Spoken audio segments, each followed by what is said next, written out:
KIMS health hospital അവതരിപ്പിക്കുന്നു 4PM news Bahrain update. Supported by Lulu international exchange, Al Hilal hospital and medical centres, Chemmanur jewellers, gold city, Manama.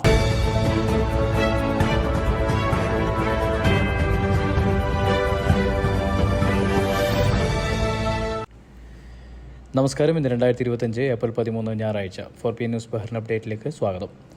ബഹ്റിൽ നടക്കുന്ന formula 1 car ഓട്ട മത്സരം ഇന്ന് സമാപിക്കും. പരിശീലന മത്സരവും യോഗ്യതാ മത്സരവും പൂർത്തിയാക്കിയ ടീമുകൾ ഇന്ന് വൈകുന്നേരം 6-ന് ആരംഭിക്കുന്ന അവസാന മത്സരത്തിനിറങ്ങും. 5.412 കിലോമീറ്ററാണ് ഒരു ലാപ്പിൻ്റെ ദൂരം. ആകെ 57 ലാപ്പുകളിലായി 308.238 കിലോമീറ്ററാണ് ആകെ റേസ് ദൂരം. 20 പേരടങ്ങുന്ന 10 ടീമുകളായിട്ടാണ് മത്സരത്തിനിറങ്ങുന്നത്. കഴിഞ്ഞ 2 വർഷം കിരീടം ചൂടിയ റെഡ് ബുള്ളിൻ്റെ മാക്സ് വെസ്റ്റപ്പൻ ഇക്കുറിയും വലിയ പ്രതീക്ഷയിലാണ്. ഏപ്രിൽ 6-ന് നടന്ന ജപ്പാൻ ഗ്രാൻഡ് പ്രിയിലെ ജേതാവും വെസ്റ്റപ്പനായിരുന്നു.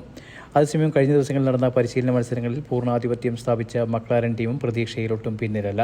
സർക്യൂട്ടിന് പുറത്തെ വിനോദ പരിപാടികളിലും സന്ദർശകർ ആവേശത്തോടെയാണ് പങ്കെടുക്കുന്നത്. പ്രശസ്ത ഗായകരായ R3 ഹാബിൻ്റെയും പെഗി ഗൗവിൻ്റെയും സംഗീത നിശകൾക്ക് നിരവധി ശ്രോതാക്കളാണ് എത്തിയത്. ബഹ്റിനിലെ പൊതുമേഖലാ സ്ഥാപനങ്ങളിൽ വിദേശികളുടെ നിയമനം കുറഞ്ഞു വരുന്നതായി കണക്കുകൾ സൂചിപ്പിക്കുന്നു. സ്വദേശി നിയമനം വർദ്ധിച്ചതാണ് ഇതിന്റെ കാരണം. സിവിൽ സർവീസ് ബ്യൂറോയുടെ കണക്കനുസരിച്ച് ഇപ്പോൾ രാജ്യത്തെ പൊതുമേഖലാ സ്ഥാപനങ്ങളിൽ വിദേശികളുടെ എണ്ണം 5686 മാത്രമാണ്.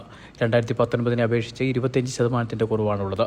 നിലവിൽ പൊതുമേഖലയിൽ ജോലി ചെയ്യുന്ന വിദേശികളുടെ കരാർ പുതുക്കുന്നതിനും പുതിയൊരാളെ പരിഗണിക്കുന്നതിനും മുമ്പ് ബഹ്റിനികളായ ആരെങ്കിലും ഈ ജോലിക്ക് യോഗ്യരായിട്ടുണ്ടോ എന്ന് ബ്യൂറോ പരിശോധിക്കുന്നുണ്ട്.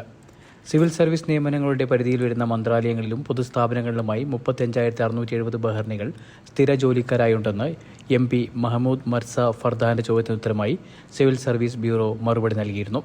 ജോലിയിടങ്ങളിലെ 99.8% ബഹ്റിനികളും സ്ഥിരം കരാറോടുകൂടിയാണ് ജോലി ചെയ്യുന്നത്.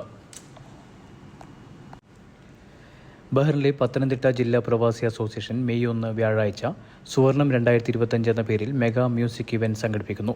വൈകുന്നേരം 7 മുതൽ 11 വരെ സൽമാബാദ് ഗൾഫെയർ ക്ലബ്ബിൽ നടക്കുന്ന പരിപാടിയിൽ പ്രശസ്ത പിന്നണി ഗായകരായ രഞ്ജിനി ജോസ്, ഭാഗ്യരാജ് തുടങ്ങിയവർ അവതരിപ്പിക്കുന്ന ഗാനമേള അരങ്ങേറും.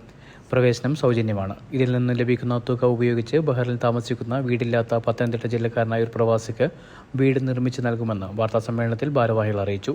Association president B. Vishnu, secretary Sunu Kuruvila, programme convener Vineeth, രക്ഷാധികാരി Sakariya Samuel, vice president Moncy Babu, joint secretary Siji Thomas, executive committee അംഗങ്ങളായ മോനി ഓടക്കണ്ടത്തിൽ, വിഷ്ണു പി സോമൻ, അരുൺകുമാർ, വിപിൻ മാടത്തേത്ത് എന്നിവർ വാർത്താസമ്മേളനത്തിൽ പങ്കെടുത്തു. ഇന്നത്തെ മണി എക്സ്ചേഞ്ച് നിരക്കുകൾ നിങ്ങൾക്കായി നൽകുന്നു Lulu exchange Bahrain.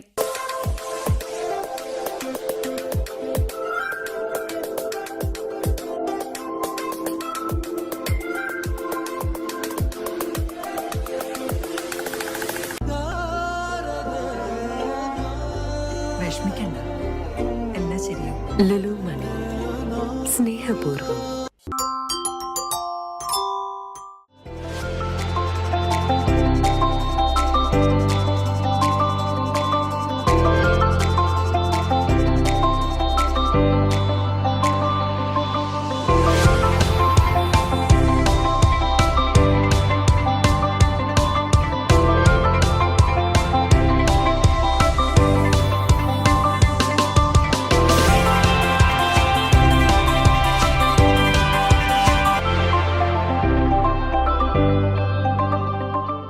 Chemmanur Jewellers Bahrain നിങ്ങൾക്കായി നൽകുന്നു സ്പെഷ്യൽ ഓഫറുകൾ. 22 കാരറ്റ് ആഭരണങ്ങൾക്ക് പണിക്കൂലി 3.3% മുതൽ. 21 കാരറ്റ് 18 കാരറ്റ് ആഭരണങ്ങൾക്ക് പണിക്കൂലിയിൽ 25% വരെ കിഴിവ്. ഡയമണ്ട് ആഭരണങ്ങൾക്ക് 50% വരെ വിലക്കിഴിവ്. ഇന്ന് തന്നെ സന്ദർശിക്കൂ Chemmanur jewellers, gold city, Manama, Bahrain. വിസയോ മറ്റു രേഖകളോ ഇല്ലാതെ 14 വർഷത്തോളമായി ബഹ്റിനിൽ കഴിഞ്ഞിരുന്ന ആന്ധ്ര സ്വദേശി രാമുലു ചക്കലി എന്നയാൾ ഹോപ്പ് ബഹ്റിന്റെ സഹായത്താൽ നാട്ടിലെത്തി. കൃത്യമായ ജോലിയോ ശമ്പളമോ ഇല്ലാതെ ദുരിതത്തിലായിരുന്ന ഇദ്ദേഹത്തിന്റെ അവസ്ഥ ഹോപ്പിന്റെ ശ്രദ്ധയിൽ വരികയും നിജസ്ഥിതി ബോധ്യപ്പെട്ട് സഹായിക്കാൻ തീരുമാനിക്കുകയുമായിരുന്നു. വിഷയം ഇന്ത്യൻ എംബസിയുടെ ശ്രദ്ധയിൽപ്പെടുത്തുകയും ഔട്ട് പാസ് തരപ്പെടുത്തുകയും ചെയ്ത ഹോപ്പ് പ്രവർത്തകർ യാത്രക്കാവശ്യമായ എയർ ടിക്കറ്റും കുടുംബാംഗങ്ങൾക്ക് നൽകാൻ സമ്മാനങ്ങളടങ്ങിയ ഗൾഫ് കിറ്റും നൽകിയാണ് ഇദ്ദേഹത്തെ നാട്ടിലേക്ക് അയച്ചത്. ഹോപ്പ് പ്രവർത്തകരായ നിസാർ മാഹി, അഷ്കർ പൂഴിത്തല തുടങ്ങിയവർ പ്രവർത്തനങ്ങൾ ഏകോപിപ്പിച്ചു.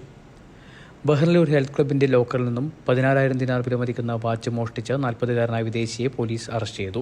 ക്യാപിറ്റൽ ഗവർണറേറ്റ് പോലീസിന്റെ നേതൃത്വത്തിൽ പോർട്ട് സെക്യൂരിറ്റി ജനറൽ ഡയറക്ടറേറ്റുമായി ചേർന്നാണ് പ്രതിയെ പിടികൂടിയത്. സംഭവം നടന്ന 4 മണിക്കൂറിനുള്ളിലാണ് അറസ്റ്റ് നടന്നത്. CCTV ദൃശ്യങ്ങളാണ് പ്രതിയെ കണ്ടെത്താൻ സഹായകരമായത്. ബഹ്റിൻ അന്താരാഷ്ട്ര വിമാനത്താവളത്തിൽ വെച്ചാണ് പ്രതി പിടിയിലായത്. കേസ് പബ്ലിക് പ്രോസിക്യൂഷന് കൈമാറും. മോഷ്ടിച്ച കാർഡുകൾ ഉപയോഗിച്ച് നികുതി അടച്ച വിദേശിക്ക് 5 വർഷം തടവ് ശിക്ഷ വിധിച്ച് കോടതി. കാർഡുകൾ ഉപയോഗിച്ച് ബഹ്റിലെ നിർമ്മാണ സ്ഥാപനത്തിന്റെ 50,000 ദിനാർ വരുന്ന നികുതി ബില്ലുകളാണ് ഇയാൾ സർക്കാർ വെബ്സൈറ്റ് വഴി അടച്ചത്. കൂടാതെ പ്രതിയൊരു സ്ത്രീയുടെ അക്കൗണ്ടിൽ നിന്നും 300 ദിനാർ തട്ടിയെടുക്കുകയും ചെയ്തു. തടവിന് പുറമെ 5,000 ദിനാർ പിഴയും വിധിച്ചിട്ടുണ്ട്. ശിക്ഷാ കാലാവധിക്ക് ശേഷം ഇയാളെ നാട് കടത്തുമെന്ന് അധികൃതർ അറിയിച്ചു.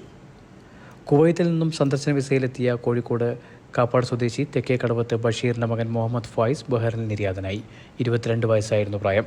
ബിസിനസ് ആവശ്യാർത്ഥം പിതാവിനൊപ്പം സൗദിയിലേക്ക് പോകുന്ന വഴി ബഹ്റിലെത്തിയതായിരുന്നു. ഇന്ന് രാവിലെയാണ് താമസ സ്ഥലത്ത് മരണപ്പെട്ട നിലയിൽ ഇദ്ദേഹത്തെ കണ്ടത്. ഹൃദയാഘാതമാണ് മരണകാരണമെന്നാണ് പ്രാഥമിക നിഗമനം. മാതാവ് ഫാത്തിമയും ഇളയ സഹോദരൻ ഫായിക്കും കുവൈത്തിലുണ്ട്. മറ്റൊരു സഹോദരൻ ഫസ്ലാൻ ഉപരിപഠനാവശ്യാർത്ഥം ജോർജിയയിലാണ്.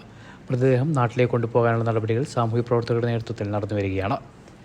ബഹ്റിനിൽ സ്വകാര്യ കമ്പനിയിൽ ജോലി ചെയ്തിരുന്ന സുഘോഷ് പി നാട്ടിൽ നിര്യാതനായി. 45 വയസ്സായിരുന്നു പ്രായം.